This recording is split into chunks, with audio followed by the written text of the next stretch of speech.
Good Saturday morning, and welcome back to another episode of Martin's Koi Pond.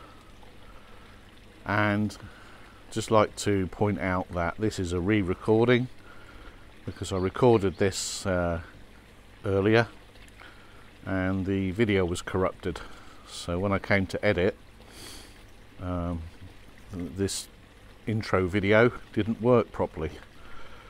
So you can't see the fish now because there's mediclay in the pond, which was part of what I was talking about in the first corrupted clip. But never mind. So where are we? Right, last weekend we had storm whatever it was called in the UK, and it absolutely decimated my bamboo screen, which used to go from there to the corner and to there to basically hide the electrics and the Nexus and the Screenmatic filters. Now, those bamboo screens are fairly flimsy construction, and they're made by a twisting wire that holds the bamboo in place, and that twisting wire was really badly corroded. So when the strong winds hit last Friday, absolutely shredded it. There were bits in the pond, there were bits in the garden. It was a mess. I didn't come out and video it because it was so windy that it would have you'd have just heard wind noise. So I took it apart and I've put up a temporary net along here and to the shower, so that I'm protected from predators, most notably herons, but also cats, although there's not many cats in my neighbourhood, so I'm quite lucky in that respect. So the whole pond now is netted all the way round with a 3-foot high net to deter any herons from trying to get to the edge of the pond. And also stops my dog drinking from the pond as well.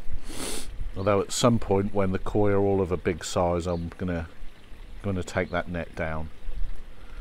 So the plan is, with regards to the bamboo screen, is to wait a month or so, just in case there's any more storms. Get a new bamboo screen, probably a better quality one, a more expensive one this time, in the hope that it will last better. Also, on my on my wooden posts that I attach it to, I'm going to put some cross members to strengthen them as well, and then hopefully I won't be in this position again next winter. There was some other damage caused. I don't know if you remember, but I used to have a cordyline plant here. Now sits there. That got blown in to the pond, and I think it was the plant being in the pond that dislodged the skimmer, and the skimmer came loose from the base, and the cup was basically floating around the pond. The stem and the bottom of the cup was laying on the bottom of the pond.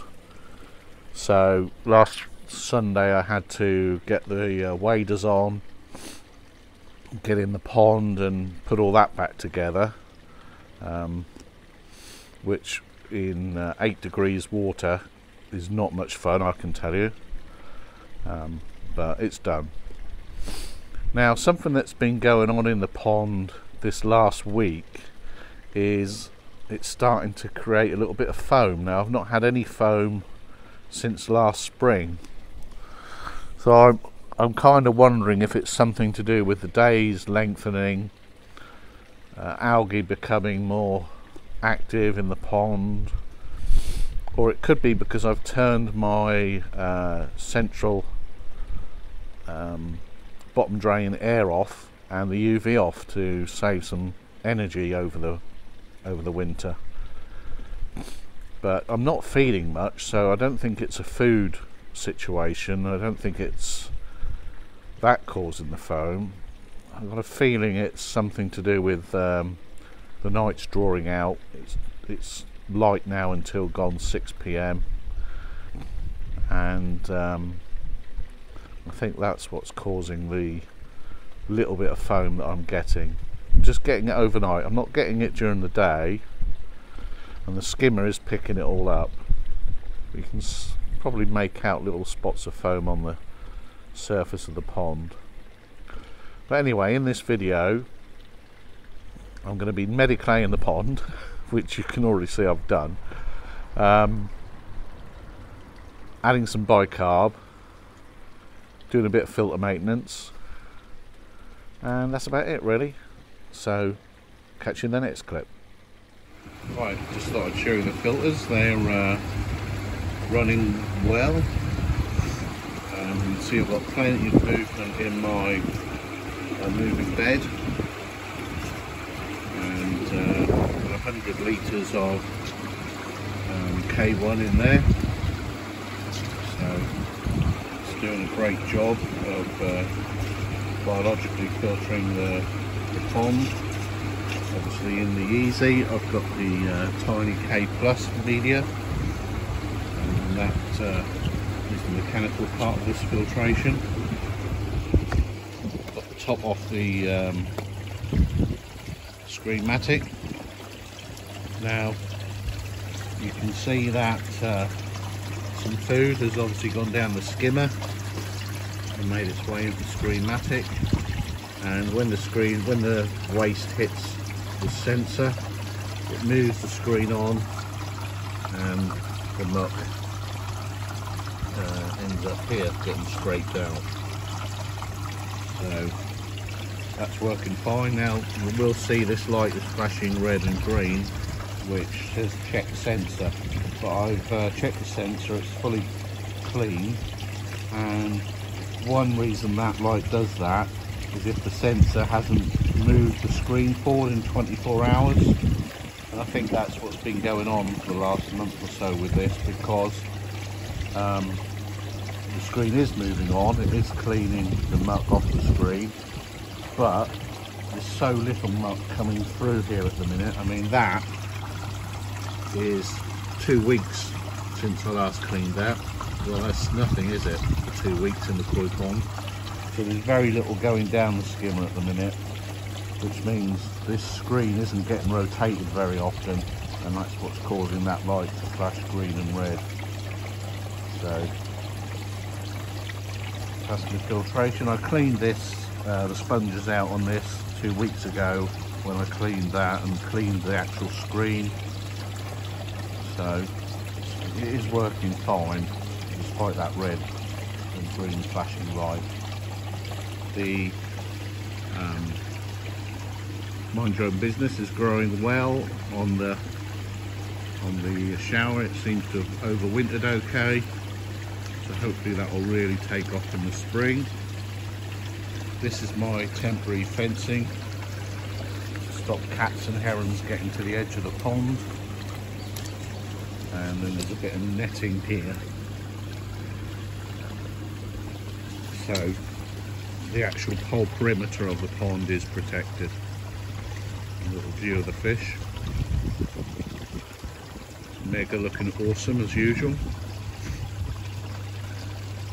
Little Karashigoi, he's starting to put on a little bit of size as well. I mean, I got him right at the start of autumn, so he didn't really get much of a growing season. But hopefully this year he'll put some size on.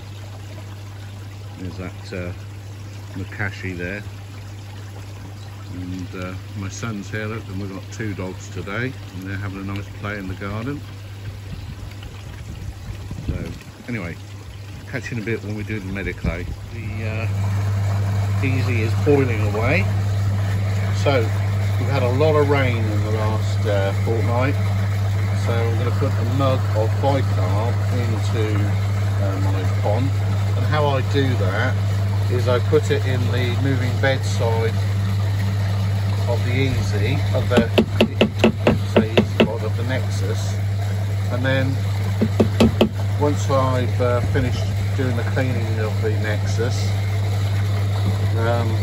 that bicarb will be mixed through into the pond gradually rather than in one whole lump. So leave that in there until I restart the Nexus proper. And the next little job is going to be to prepare some Mediclay. Here you see my Mediclay kit, so to speak. We've got a bucket of pond water, my trusty mug full of Mediclay, which goes in there. Just check it's empty. And trusty whisk that I stole from the kitchen last year and never heard the last of. And find with a whisk really mixes the Mediclay quickly, as you can see. And that would be all of it in solution. So now we literally just pour it into the pond. I'll do that and get back to you because I can't really pour it in one-handed. So there, the Mediclay is in. I don't know how well you can see that with the glare. Fish won't like it.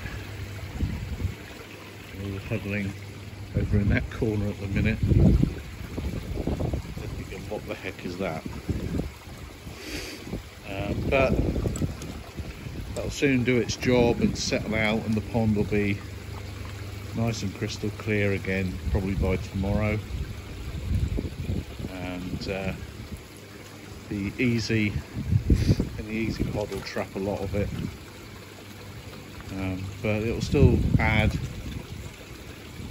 minerals to the water. The main reason I meant to say actually that I was doing the bicarb and the Mediclay today was due to the amount of rainfall we've had recently.